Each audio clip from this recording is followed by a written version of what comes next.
এই কটা দিন কি রাঁধবো না মানে কিছুই মাথায় আসছে না। তারপরে ভাতটা বসিয়ে দিয়ে এবার ভাবলাম যে কটা সয়াবিন আছে, কুচো সয়াবিন, তো এটাই ভিজিয়ে দিয়ে কিছু একটা তরকারি করব। তো আমি ভিজিয়ে দেওয়ার পরে ঘর বারান্দাগুলো একটু অনেকটা ধুলোবালি হয়েছিল, তো আমি একে একে সব ঝাড় দিচ্ছি, দুটো ঘর বারান্দা। আর অনেকটাই গরম পড়ে গিয়েছে। নমস্কার বন্ধুরা, কেমন আছো? আশা করি ভালোই আছো। তো বাবুসোনা স্যাড বয় চ্যানেলে তোমাদের আবারও স্বাগত।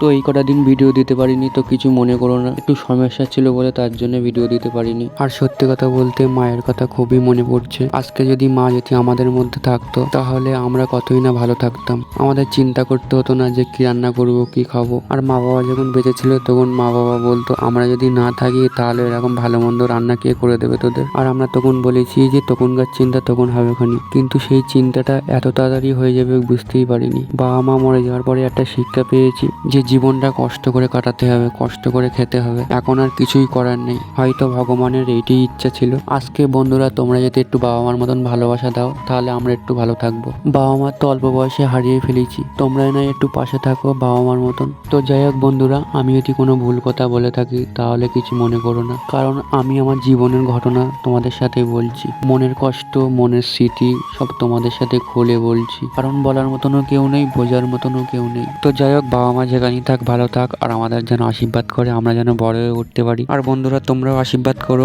আমরা যেন বড় হয়ে উঠতে পারি। তো বন্ধুরা দেখো, তোমাদের সাথে কথা বলতে বলতে আমার বাসা কটা হয়ে গিয়েছে আর ভাতটাও হয়ে গিয়েছে। আর আমি এখন ভাতটা লাভিয়ে ফ্যান গালতে দিয়েছি। এরপরে আদা রসুনটা শিলে রেখে আমি থেতো করে পিষিয়ে নিচ্ছি। আর সয়াবিনের তরকারিতে দিলে ভালো লাগে। তো আমি এখন কড়াইতে তেলটা গরম করতে দিয়েছি, সয়াবিনগুলো ভাজা করব। আর ভাজা করার আগে মানে জলগুলো চেপে চেপে বার করে নিয়ে কড়াইতে দিচ্ছি। আর একটু লাল লাল করে ভাজা করব, কারণ একটু ভালো লাগবে, মাংসের মতন করে রান্না করব। তো তার আগে একটু লবণ একটু হলুদ দিয়ে ভালো করে ভাজা করে নিচ্ছি। তোমার ভাজা হয়ে গিয়েছে আর আমি কড়াই থেকে তুলে নিচ্ছি অল্প অল্প করে, কারণ অনেকটা তোলা যায় না। দেখো কত সুন্দর লাগছে ভাজাটা। তো আমি কড়াইতে তেলটা দিয়ে আবারও গরম করতে দিয়েছি। আর এই পেঁয়াজ আর এই যে টমেটো কাটা ছিল সেটা দিয়ে দিয়েছি। আর দিয়ে এখন নাড়াচাড়া করে নিচ্ছি, ভালো করে কষিয়ে নিচ্ছি। আর এখানে আমি ছোট ছোট করে আলু বেঁচেছিলাম, আর আমি কড়াইতে এখন দিয়ে এখন কষিয়ে নেবো।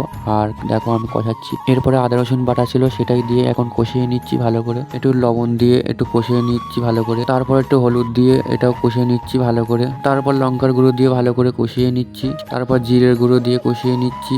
তারপরে মশলাগুলো একটু পোড়া পোড়া মতন হয়ে যাচ্ছে, তো তার জন্য ভালো করে কষিয়ে নিয়ে আমি এখন সয়াবিনগুলো দিয়ে দিয়েছি, ভাজা সয়াবিনগুলো। তো আমি এখন জলটা দিয়ে এখন আমি একটু হালকা নাড়াচাড়া করে নিচ্ছি। আর হালকা নাড়াচাড়ার পরে আমি পুরো জলটাই দিয়ে দিয়েছি। আর এরপরে একটা বাসন দিয়ে ঢাকা দিয়ে দিয়েছি। এরপর পেঁয়াজের খোলা আলুর খোলাগুলো কুড়িয়ে ফেলে দিচ্ছি। তো আমার রান্না বান্না হয়ে গিয়েছে, গুছিয়ে নিয়েছি। আর গুছিয়ে নেওয়ার পরে ফ্যান গালতে দিয়েছিলাম, তো সেটাই লাভিয়ে নিলাম। আর এখন আমি যাব কলে জল আনতে। আর আমাদের কল রাস্তার ওখান থেকে এনে জলটা খেতে হয়, এমনকি আমাদের রান্নার জলও ওখান থেকে আনতে হয় রাস্তার কলের থেকে। তো আমি এখন জলটা রেখে তরকারিটা বসিয়ে রেখেছিলাম, তো সেটাই আমি কি দেখবো। আর দেখছি যে হয়ে গিয়েছে, আর আমি তরকারিটা লাভিয়েও ফেলেছি।